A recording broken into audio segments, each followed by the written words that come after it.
আসসালামু আলাইকুম সম্মানিত শ্রোতাবিন্দুরা, আজকেও আপনাদের সামনে একটি গুরুত্বপূর্ণ পরিহাজির করার আমল নিয়ে উপস্থিত হয়েছি। আজকের আমলটি অত্যন্ত একটি গুরুত্বপূর্ণ আমল।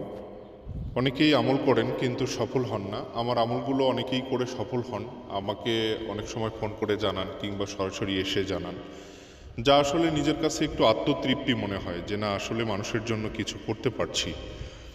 তো আপনাদের কাছ থেকে আমি দোয়াটাই চাই, অন্য কিছু নয়। আপনারা এই আমলগুলো সঠিকভাবে যদি করতে পারেন তাতে আপনারা উপকৃত হবেন ইনশাল্লাহ।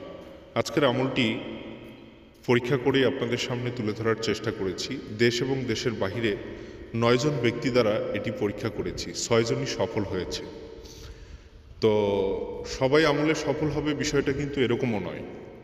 আমলে সফল হওয়ার জন্য কিছু পূর্ব শর্ত আছে, সেই শর্তগুলো যারা পূরণ করতে পারে তারাই সফল হয়। আমি দুই একটা বলে দিই, অসংখ্য আছে, দুই একটা বলে দিই।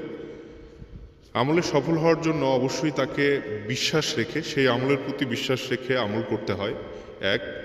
দ্বিতীয়, যে আমলটি করছেন এই আমলটি খুবই সতর্কতার সহিত এবং যেভাবে বলা আছে আমলের নির্দেশনা ঠিক সেভাবেই করতে হবে। তৃতীয়, যে আপনাকে অবশ্যই পরহেজগার হতে হবে, বিশেষ করে কোরআনী আমলগুলোর ক্ষেত্রে আপনাকে পরহেজগার হতে হবে। 5 ওয়াক্ত নামাজ কালাম পড়তে হবে, দিনের পথে চলতে হবে, তারাই আমলে সফল হয়। তো আরও অসংখ্য আছে, তবে মেজর যেগুলো প্রধান সেগুলোই আপনাদের সামনে তুলে ধরার চেষ্টা করেছি। তো আজকের আমলটি সম্পূর্ণ একটি কোরআনী আমল। এটি পরীক্ষা করেই আপনাদের সামনে তুলে ধরার চেষ্টা করেছি। এই আমলটি আপনারা সঠিকভাবে করুন, আপনারা অবশ্যই সফল হবেন। এই আমলটি করার জন্য অবশ্যই আপনাকে সূরা জিন, এই সূরাটি আপনাকে 141 বার এটি পড়তে হবে। সূরা জিন নামে একটি আল কোরআনের সূরা আছে, আপনারা নিশ্চয়ই জানেন। সূরাটা যদিও বা বড়, তারপরেও আপনাদেরকে শিখতে হবে। আমি আপনাদেরকে পড়ে শোনাতাম, কিন্তু আসলে পড়ে শোনালে তো ভিডিও অনেক লম্বা হয়ে যাবে, আর এত বড় ভিডিও আপনারা দেখতেও চান না। তো সে কারণে আমি পড়ে শোনাচ্ছি না, একটু পড়ে শোনানোরও কিছু নেই, বা পড়ে শোনালেই যে আপনারা হুট করে মুখস্থ করে ফেলতে পারবেন বিষয়টা এরকমও নয়। তাই আমি সূরার কথা বলে দিলাম, এই সূরাটা আপনারা শিখে নেবেন। সূরা জিন, এই সূরাটা 141 বার আপনাকে পড়তে হবে। এশারের নামাজের পরে ওই নামাজের মসলাতেই বসে আপনাকে এটি পড়তে হবে। 141 বার করে চোখ বন্ধ রেখে এই সূরাটি আপনি পড়বেন। নামাজের পদ্ধতিতেই বসে আপনারা এটি পড়বেন। পড়ার পর আপনারা এইভাবে একাধারে আপনারা 7 দিন পড়বেন। একাধারে 7 দিন পড়বেন। 7 দিন পর একজন জিন্নাত উপস্থিত হবে। হ্যাঁ, তার আগে কিছু কাজ আছে।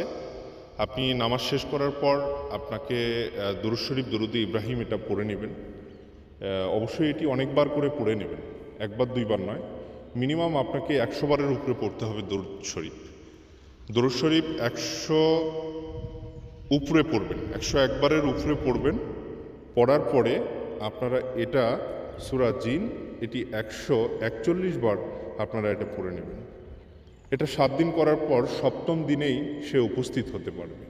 অনেকের ক্ষেত্রে, আরেকজনের ক্ষেত্রে এটা 5ম দিনে উপস্থিত হয়েছিল। তো আপনারা 7 দিন পর্যন্তই ম্যাক্সিমাম টাইম ধরে রাখবেন, এই 7 দিনের মাথায় তারা উপস্থিত হবে। আপনারা কথা বলুন তাদের সাথে, তারা যদি উপস্থিত হয় তাদেরকে আপনারা বলার চেষ্টা করুন যে আমার পাশে সারা জীবন থাকতে হবে, বিপদে আপদে থাকতে হবে এবং যে কোনো পরামর্শ দিয়ে সহযোগিতা করতে হবে। সে আপনাকে অনেক ধরনেরই সহযোগিতা করতে পারে। এই দুনিয়াতে বিপদ মুসিবতের অভাব নেই। কারো ঋণগ্রস্ত হয়ে আছেন, কেউ বা বিপদে পড়ে আছেন, কেউ বা শত্রু দুশ্মনের জ্বালায় কিছু করতে পারছেন না, কেউ বা ব্যবসা বাণিজ্যতে ক্ষতিগ্রস্ত হচ্ছেন, কেউ বা চাকরিহারা, বেকার, বিভিন্ন কিছু তারা অনেকভাবেই আপনাকে তারা চাইলে অনেকভাবেই আপনাকে সহযোগিতা করতে পারবে। তাই তাদেরকে অন্তত পক্ষে 1ম দিন কিছু বলিয়েন না, শুধু সৌজন্যমূলক সাক্ষাৎ করুন। আপনি পরবর্তী দিনে যখন তার সাথে কথা বলবেন তখন আপনার সমস্যাগুলো আপনি তুলে ধরার চেষ্টা করবেন। আমি সংক্ষেপে আপনাদের সামনে এটি তুলে ধরার চেষ্টা করেছি মাত্র। আপনারা সঠিকভাবে করুন। আজকে এই পর্যন্তই। আপনারা ভালো থাকবেন। তবে যারা একান্ত আমলে সাড়া পান না, করতে পারেন না, তারা আমার সঙ্গে যোগাযোগ করুন। আমি আরও সুপরামর্শ দেওয়ার চেষ্টা করব ইনশাআল্লাহ।